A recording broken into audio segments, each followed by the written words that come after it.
نحمدہ و نصلی علی رسولہ الکریم۔ ایک سوال ہمارے پاس ہے کہ کیا نبی کریم علیہ السلام نے معراج کی رات انبیاء علیہ السلام کی امامت کروائی، اور اس سے کون سی نماز مراد ہے، نفل نماز یا کوئی خاص نماز؟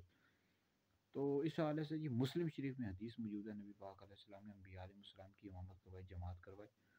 اور علامہ علی قاری رحمۃ اللہ علیہ نے مرقات المفاتیح میں لکھا ہے کہ اس سے جو نماز مراد تھی، نماز تحیت المسجد یا پھر معراج کی کوئی خاص نماز مراد ہے، لیکن روح البیان میں موجود ہے کہ اس سے نماز نفل مراد ہے۔ تو نبی کریم علیہ السلام نے انبیاء علیہ السلام کی امامت کروائی، تو وہ جو نماز تھی نماز نفل تھی۔ تو بہرحال یہ نبی کریم علیہ السلام نے انبیاء علیہ السلام کی امامت کروائی، اور اس سے ایک اور نقطہ بھی، ایک اور حکمت بھی سمجھ میں آتی ہے کہ تمام انبیاء علیہ السلام نے نبی کریم علیہ السلام کی امامت میں نماز پڑھی ہے۔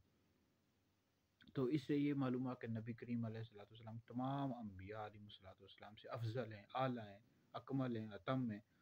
تو نبی کریم علیہ السلام نے امامت کروائی، بالکل مسلم شریف میں اور دیگر بھی احادیث کی کتب میں یہ واقعہ موجود ہے۔